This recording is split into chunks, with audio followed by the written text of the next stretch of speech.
Welcome. I'm Kinetic Symphony. I hunt down and report on mysterious and weird, true stories, from glitches to the paranormal. This is my channel's weekly compendium for the week ending Monday, April 18th, 2022. Case file number 589, written by Sock Taco Z.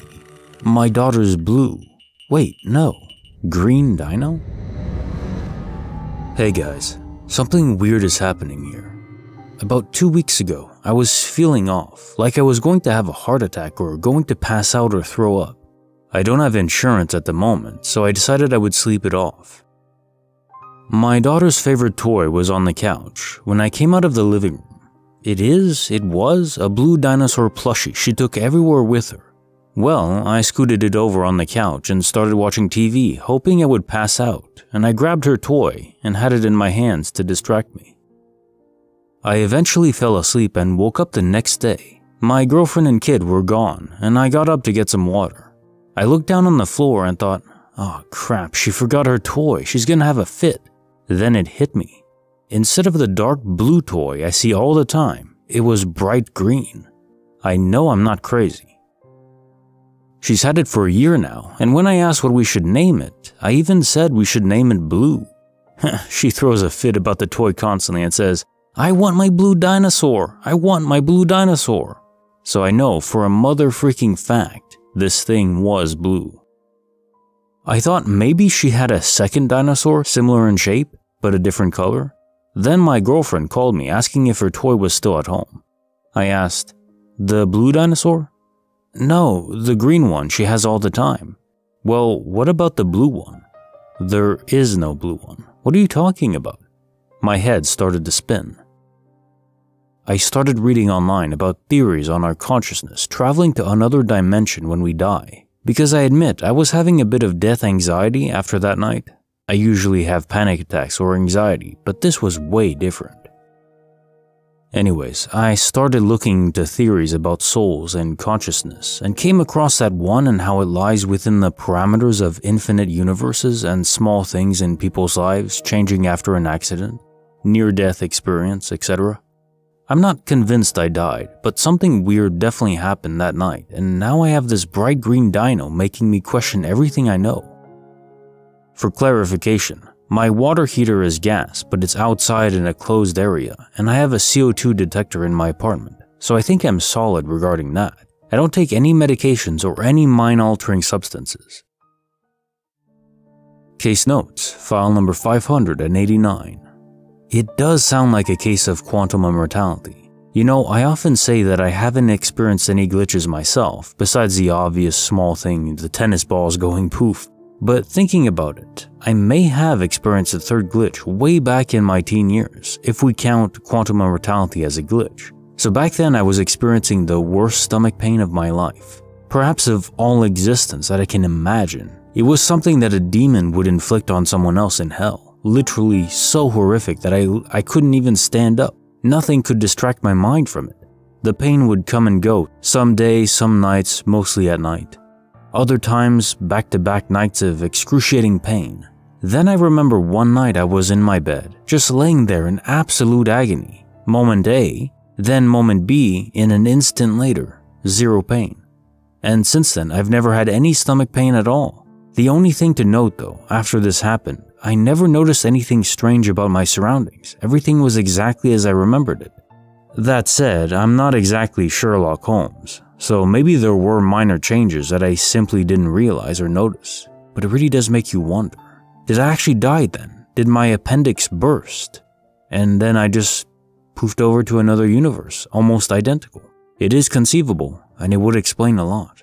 But it really is so sad to think about my mom in that universe. If I died there, she doesn't know about quantum immortality, she doesn't know I'm still around in my sentience, just in another universe. So, if that did happen, I was literally dead there. She had a funeral for me, she mourned me. It's a very somber thought, coupled with hope, because you get to live on. Everyone does, but still. Case file number 590, written by TXUJ. The most black and white glitch you've ever heard of. I've lived in 4 different states on both US coasts as an adult, all with my wife. One place we lived was Oxford, Pennsylvania. This true story happened in 2018 between January and July when we moved again. In town, we would see this young lady, maybe 20 years old, slim, dirty blonde hair, who was obviously living out of her car. This was common on the West Coast where we moved to, but uncommon enough there that I always noticed her. She drove, lived, and slept in a white 4-door Hyundai Elantra with her small dog and a huge pink and black tiger-striped pillow in the back seat, along with a white blanket. The pillow and blanket were always visible, and I always noticed her based on the car and the stuff in her car that was easy to see, as it was packed up to the rear window.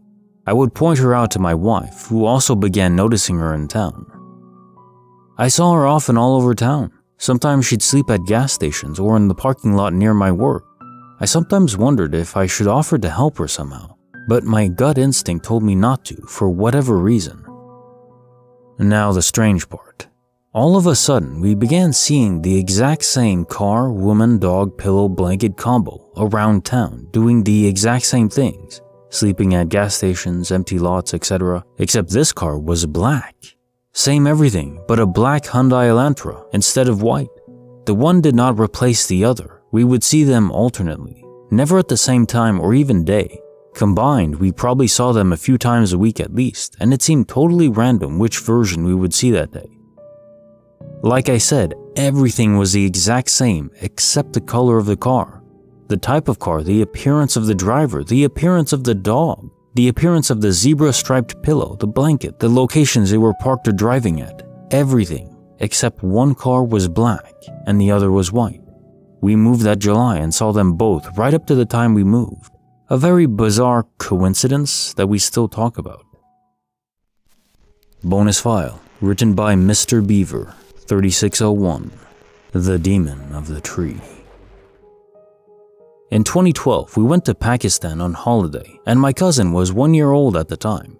So my 1-year-old cousin was sitting and playing under a tree in the backyard with others when he started acting weird. He wasn't acting normal and kept screaming and behaving weird. So at night, I was woken up by my aunt's mother-in-law as she wakes up at night and prays. My aunt, cousin's mom, and her mother-in-law and me saw my 1-year-old cousin crawling away and saw him just crawling outside towards the tree he was playing under. My aunt started crying, but her mother-in-law told me not to go after him. Then I realized why she said not to go after him.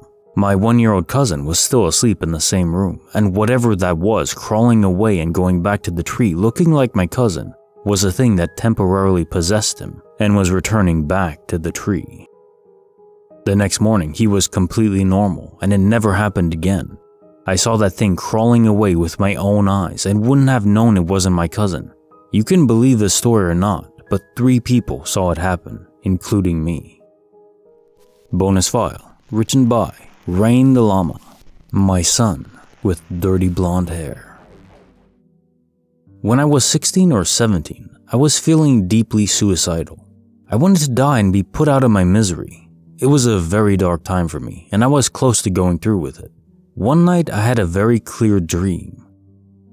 I could see a man in his 20s with dirty blonde hair staring at me from a bench. He had a short beard/stubble. He said loudly, "Mom, you have to get yourself together because I'm coming home soon."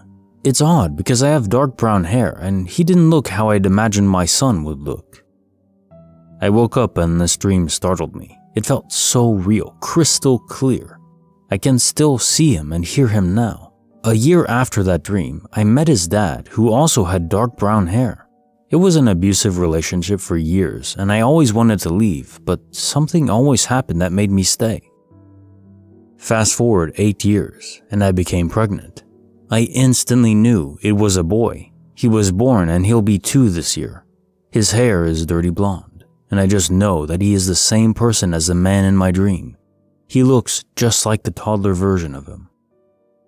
Has anyone else had a similar experience to this? I feel bothered by it on a weekly basis. It feels like I met my now ex just so that he could be born. I can't help but ask why. Why did he choose me? Why choose a horrible dad? I honestly feel like he picked both of us. It would be amazing to hear similar experiences just so that I know I'm not out of my mind. I once had a similar dream with my childhood sweetheart.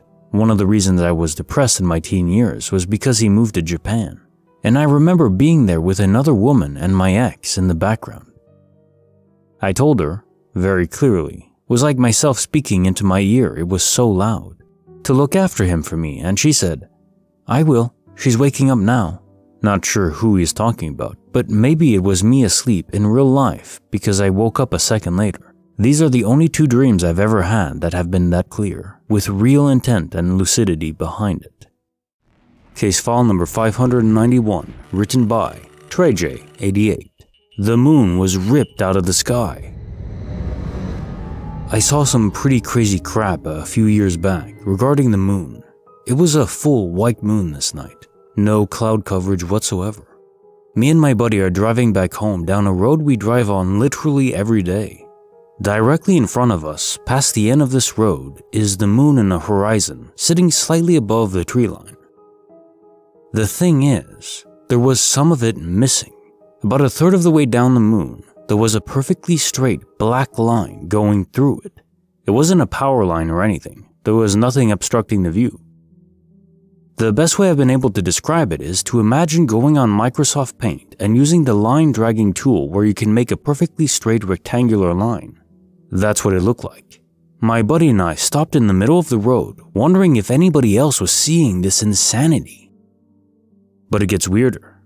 As we're observing this, the moon begins to disappear as we're watching it.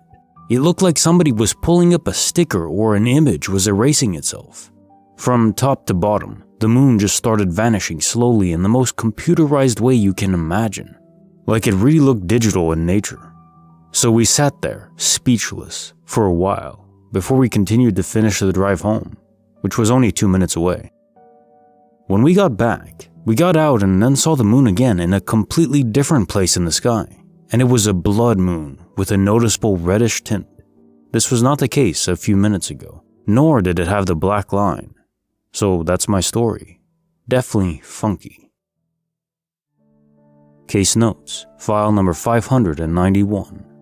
This reminds me of another moon glitch I narrated a while back on the channel, probably over a year ago now, where someone was observing the moon having a literal holographic line run through it from bottom to top, like it was a projection of the moon, not a real physical object up there.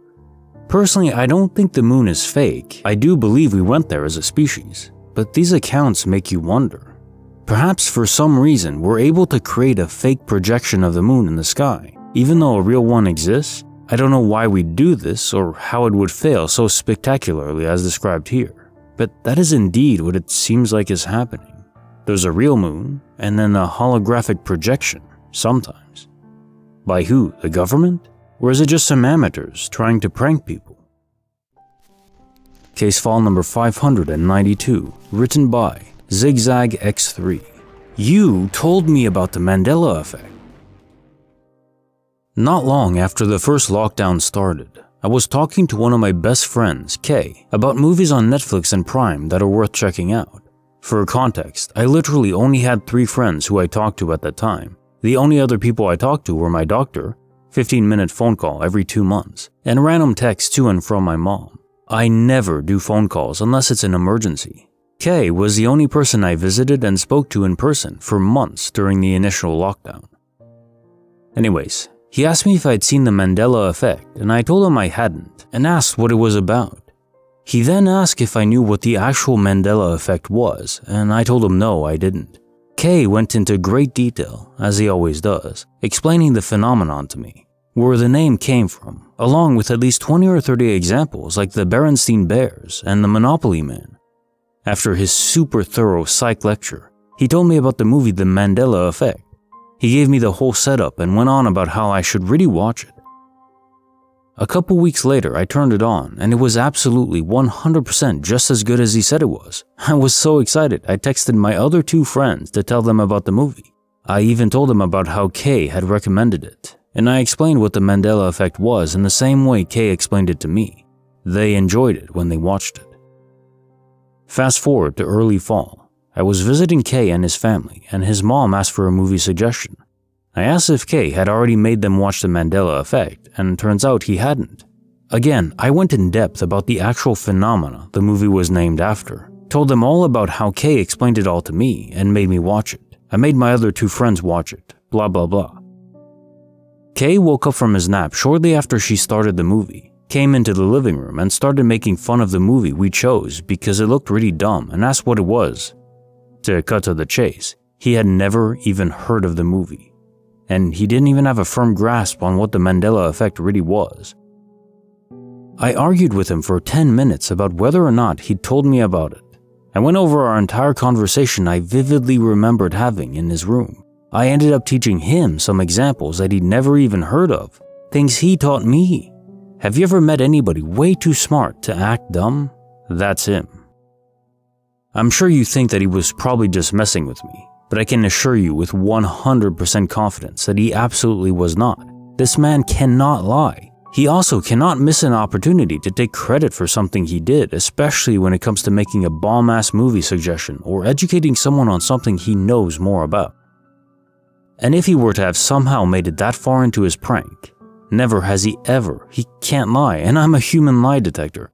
He most certainly would not miss the opportunity to start laughing at me and make it very known that he pulled one over on me. I know you don't know either of us, but this really wasn't a prank, and I really have a full and vivid memory of the entire Mandela Effect conversation. We still both think the other one is batshine crazy. About an hour later, the full irony of what happened hit him, and he finally got the opportunity to poke fun at me. I still have no idea how or what happened. Oh, and I specifically remember it being called the Mandela Effect, both when he told me about it and when I watched the movie. How? Case file number 593, written by Doug Shu, A Pocket of Time in the Woods. This has happened several times when hiking in a specific, general area around 10,000 acres in New Hampshire, US. Looking at my watch or noticing the position of the sun in the sky, it's hours later in the day than it should be. I can't explain the lost time. This area was settled by Abenaki in the old times. There is at least one artifact, bowl carved in a rock ledge near a waterfall, that was recorded by archaeologists. An Indian trail is shown on old maps. I have found petroglyphs and, I suspect, graves and other things. The area was settled by Europeans for a time, but they all left or died. There are only cellar holes and cemeteries now. It's all gone back to the woods. There is a lot of iron in the bedrock. Compasses don't always work right. It seems to me that lightning hits some of the hills much more often than is typical, though I'm not any kind of expert in that field. I am experienced in hiking and camping in the woods. The amount of lightning scars on trees is crazy in my opinion. The author has documented some of these things on his YouTube channel. If you're interested, it's Doug Shu Bushcraft. He plans to reveal more if he's able, but some of it seems dangerous. Case file number 594, written by Boba Fett 13, The Great Bra Anomaly. So I'll be honest, when people say their items are duplicated, I don't really take it 100%.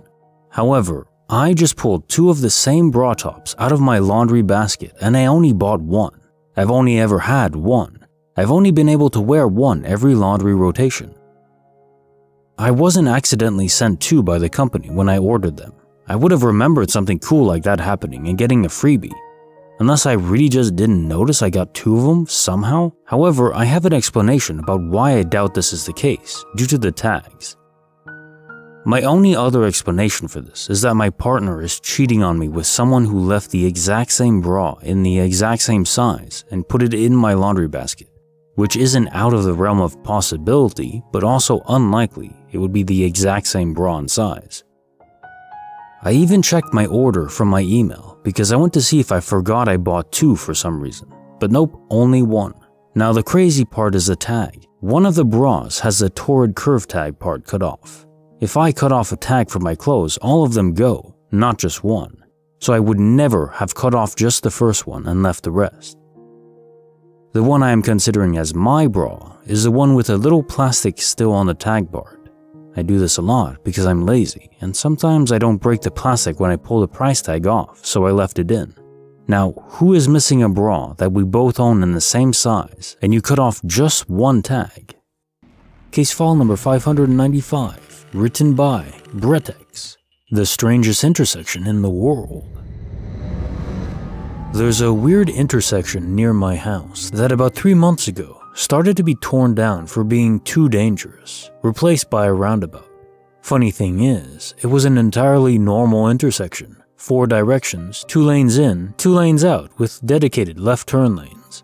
Except just about every week, someone crashed there. Every month we'd hear of a near fatality or worse.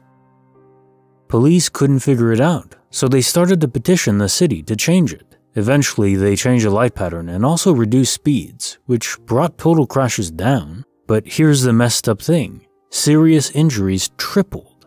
It got so bad they posted cops permanently to monitor the intersection, but they noticed something creepy. If they watched the intersection non-stop, nothing would happen. But the instant they take their eyes off it, someone would speed through a red light or make a left turn on red. They then finally tried one last thing. Removed 2 of the lights in favor of stop signs on one of the roads. First day, there was a multi-car pileup. On the second day, there was a minivan rollover. And on the third day, the mayor's daughter hit someone going 50. Day 4, intersection was closed for construction. Case notes, file number 595. I'm trying to process in my mind what the logical avenues for this glitch are. On one hand, we could say it's a grand coincidence, and that's always technically a valid statement. It's often impossible to know otherwise. What seems like patterns to our human brains could be nothing more than the universe's dice hitting snake eyes 100 times in a row. It could happen. That said, it doesn't exactly scream to me, or anyone else I imagine, as very likely. So what's happening here? Is the mere force of human consciousness affecting the behavior of those around the intersection? Or maybe there's some kind of force in the area that is influencing people to behave far more erratically than they ordinarily would. One observation I've made as a non-driver: whenever people get behind the wheel, something possesses them to behave more aggressively. What this is, perhaps the raw human competitive urge to be the best, the fastest. This emerges when behind the wheel of a constantly controlled explosion? So as a rudimentary explanation for this, it strikes me as some sort of similar force acting on people in the area of this intersection, causing them to be more aggressive, not yield properly, drive faster than they should. Maybe a cursed object? Although this wouldn't exactly explain why it only happens when no one is watching. That part throws me for a loop. Bonus file, written by Altruistic Ad 7950. My Mexican Night Terrors. I have told this story on another page, but I think it fits here too. When I was younger, I believe 9 or 10, I began having night terrors. I would sleep, walk to my parents' room in the dead of night, and start screaming at the top of my lungs right in front of their door. It freaked the hell out of my parents, as you could imagine. This happened about 7 different nights in the same month, and my parents were trying to find out why I was doing this. I have no recollection of screaming or doing any of what my parents described I did, so they started waking me up in the middle of my screaming my head off with a cold washcloth. They would rub it on my face and boom, I'm awake. I would be very confused on why I was in my parents' room and how I got there. Although the 2 emotions I remember feeling every time I would wake up was 1, confusion, and 2, intense sadness. Every time, I knew exactly what the sadness was about and told my parents what it was. For some background, through most of my childhood, I had 2 amazing best friends. They were both Mexican brothers, and they made me laugh more than any damn person on this planet ever had. They were my all-time best friends until I was 10 years old, when our families had a huge falling out, followed by them moving far away. In all the night terrors, the intense sad feeling was about them, like I was losing them somehow. Sure enough, my feelings came to pass. Once they moved away, my night terrors stopped. Now, I'm not a believer in the paranormal, but I've never been able to fully understand that connection. Case file number 596, Written by Damn Stavo. The universe liked my hat. So I've read other people's glitches about finding something that they lost a while ago, seemingly turning up out of nowhere in the weirdest places. One day, a couple months back, I went to the plug to pick up some bud. I was riding down 285. Clouds were starting to cast over and the whole sky took a dark gray color. You could still see the sunshine where the clouds hadn't reached yet. For some reason, I was feeling a rush of good energy, as though I could do anything. I rolled down the driver's side window and decided to stick my head out and feel the wind. But to my misfortune, I forgot I had my hat on. A black Adidas Origin cap with the white trefoil. I guess I didn't believe in physics at that moment because I was sure my hat wouldn't come off. Whoosh! All I could see was my hat rolling down the highway in my rearview mirror. Damn, I tell myself. The hat had to be like $20. By the time I headed back to my house, the clouds had already started pouring rain, and I knew the hat was long gone, so I just forgot about it. About a month later, I came home from work and my grandma had organized all of my hats, and sitting at the top was my black Adidas cap that I was certain was lost on the highway. I grabbed it. I'm in complete shock. How was it possible that a hat I knew I lost was sitting back here in my room weeks later? I had to plan outfits around my other blue Adidas hat because I knew I no longer possessed the black one. I take the hat and start asking around as to who found the hat and where they found it, but no one had an answer. It still boggles me to this day, but I'm not complaining. Black goes with anything. The hat wasn't the cheapest either, so if this was a universe just wanting to give me a free pass once, I'll take it. Bonus file. My neighbor went fishing. He never came back. We had a neighbor who was very weird and gave off a bad vibe. This guy would always be walking around the house at night, making noise as he opened his rusty side gate in the pitch silence of night. We'd hear a woman in the basement at times arguing, but I never saw a woman with him. He had a dog that he used to beat with a 2x4 until he broke his legs. Things started to get weirder when his dog was poisoned and died. He blamed it on us for some reason, but we have our own dog that we love very much. Why on earth would we do that? Then someone put sugar in his gas tank. He blamed that on us too. The last time we saw him, he was hanging out with some sketchy people. That same weekend, he told us he's going fishing, and we never saw him ever again. He died. Apparently, blew his brains out. Now to the house. In the 10 years we've been here, there have been 4 different people in that house, all following the same pattern. They move in, they're great people, months go by, they start getting weird, their life seems to fall apart, and they move out. Our current neighbors have been there for some time, and the same thing is happening. The scariest part, remember I mentioned the first neighbor used to open the gate at night and make noise. It still opens to this day at night. Current owners have changed the locks, had someone bless the house, all sorts of things. You might be thinking, what does this have to do with me? Well, my room is in the basement, on the wall facing my neighbor's house.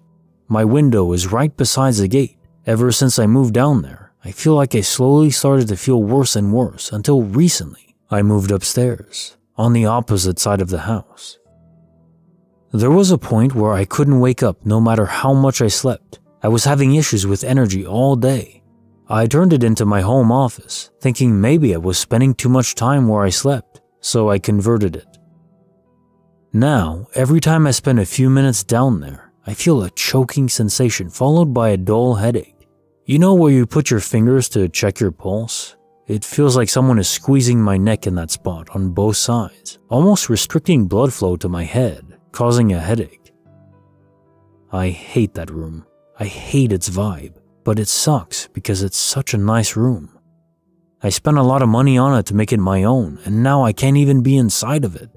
Do you think my neighbor's house has something to do with it? Is there anything I can do to clean that room of its negative energy? Case file number 597, written by Wim Busson, The Impossible Suburb.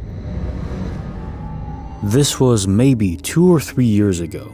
It still creeps me out just thinking about it. I was in the car with my mom, heading home from a museum we had been to multiple times before, so obviously the road we took should have been familiar. But maybe 20 minutes into the drive, we both realized we're completely lost on some back road neither of us had ever been on before or seen. We pull up Google Maps to get back on the road, and it starts navigating us. Maybe another 10 minutes later, and the road has become a narrow dirt path in the woods, but Google is still telling us to go this way, so whatever. All of a sudden, this narrow dirt path opens up into a brand new paved road. The woods open up into a massive field, and we're right in the middle of a shiny new suburban area.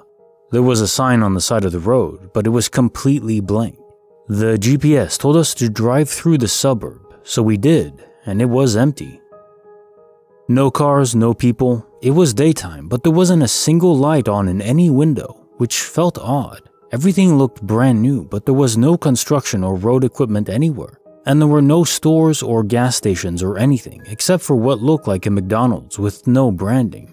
We kept going for 10 minutes or so, and the road turned back into dirt, and it went right back into the woods, and maybe 5 minutes later, we were back in our normal town. Now, this could have easily been some weird testing area, but there were no trespassing signs, it wasn't fenced off, it had no one guarding it, had no evidence of anyone staying there, etc. It was just an empty ghost suburban town. The whole time I felt like I just shouldn't be there. It was just wrong. Looking at that area on Google Maps still only shows the woods, and that field would have definitely been visible by a satellite. Nothing has ever felt more out of place to me than this. Case notes, file number 597. A government testing area, maybe? It's conceivable. I've heard of government agents having training drills where they simulate warfare against their own citizens and test this inside of replica suburbs and cities. It's wild to think about, isn't it? Who would follow such orders to go to war against their own brothers and sisters? That said, maybe it wasn't that. There have been many accounts of travelers navigating on routes they've taken before, only to wind up in ghost towns that shouldn't exist at all. Can't find it on any map, satellite images, or even by retracing their steps. And what really points me away from the government testing theory is that Google Maps wouldn't have led you to this area if it was actually a government-restricted area. The government has plenty of deals they make with Google, especially with the map system, where if an area is restricted, Google won't even plot a route through it. So unless they messed up and forgot to include it, but that seems very unlikely. Either way though, I would advise caution in investigating this further. Who knows what it's for? Case file number 598, written by Lazy Painting. I'm going insane. The iced coffee machine is gone. About a month ago, I noticed things were just different. Not completely different, but just small differences. For context, I drive about 40 minutes to and from my job 6 days a week. Normally on my drive, I like to listen to music. One day I turned it on and noticed that some of the songs on my playlist sounded weird. Like different beats, different words, little harmonies that I know weren't there before. Heck, even a totally different song itself than I remember it being. These are songs that I have listened to for years, so I know them by heart. It was very shocking to say the least. The biggest difference I noticed was this gas station that I go to quite frequently before I start my drive to work. I walked into the gas station and went towards the iced coffee section, where you can make your own. When I got there, I realized it was completely gone, and the whole layout of the gas station was totally changed from the last time I remember it. I had been there just a few days before, so there's no way they had a whole new remodel in just a few days I hadn't visited. Other things that seem weird are my clothes. I have clothes that I don't remember having, and clothes that I swear I had but cannot find anywhere. I don't really know what's going on. Nothing big has really happened. Like all the people I know are still here, and none of my daily routines have changed. But these little things are starting to slowly drive me insane. I don't know if this is a glitch or if I have truly switched timelines. Any thoughts? Case file number 599, written by Florian Klassen. The bunker of music. So I worked in a large bunker complex from World War II and stayed for a night shift the other day. I'm an editor, so I had headphones on most of the time. Every now and then though, I thought I heard some music from somewhere, but brushed it off as just me being tired.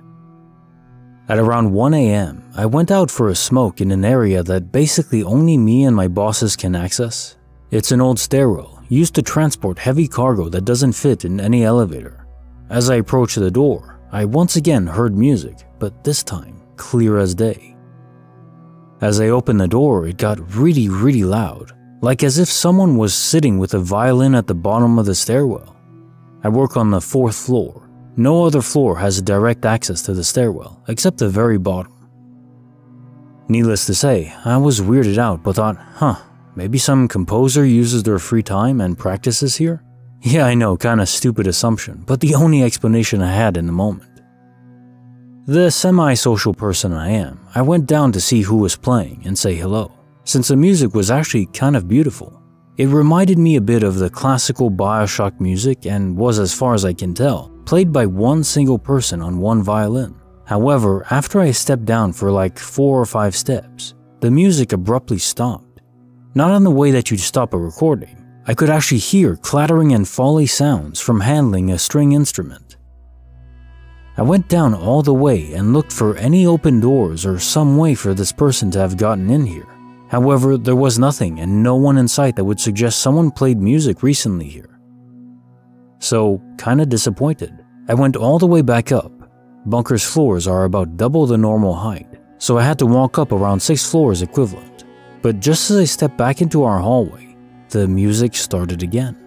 So I went down again. Surely enough, there was still no one there. At that point, my confusion turned into being kinda creeped out. I double-checked if every door was locked, which they were, and if the elevator, which had been out of service for a while, worked again. Maybe that's how they got there. But no, it was still stuck below ground floor as it had been for almost a year. So I thought, okay, every door is locked and the only way in here is to have a key through one of the doors on each floor. 5 floors in total. So I went back up and waited, since I was sure to hear someone unlock a door and step into the stairwell. Nope. I reached the top, and at that precise moment, I heard weird violin sounds first, like someone mildly plucking the strings. Then the music set in again, and it was loud, like really loud. So I went down again, only to find nothing again. At that point, I was actually wondering if I was just too exhausted and starting to hallucinate or something. That's how I explained the music to myself for the rest of the night. It was only the next morning that my stupid brain realized that I recorded the music the first time I heard it loudly. So there's no chance of this being just in my head. There really was music there. Can anyone explain what the hell may have been going on? I'm really confused. Case file number 600, written by Here Comes the Bastard. We have conflicting memories, or lack thereof. Hello. So last night I went to lay in bed around 10:40 p.m. and my wife stayed in the living room. I laid in bed for about an hour bouncing around Reddit, YouTube, etc. when I heard something fall. It kind of startled me, so I got up assuming my wife must be coming to bed or maybe knocked something over. Well, she's sound asleep on the couch. Now I'm kind of freaked out a little. But then I wake her up and I'm like, hey, do you want to come to bed? She gets up and I tell her I heard something fall, and she goes, dude, this is literally what happened the other night. I have no recollection of this and tell her, no, you must be dreaming. And she stops dead and her eyes get wide and she's like, this literally is exactly what you said last night. I have no idea. Both of us were looking suspiciously at each other. So I don't know, maybe this is nothing, and I mean, maybe I'm not perfectly explaining how creepy this feels, but we both think something happened that the other one doesn't believe happened. Who's right, and how does this happen?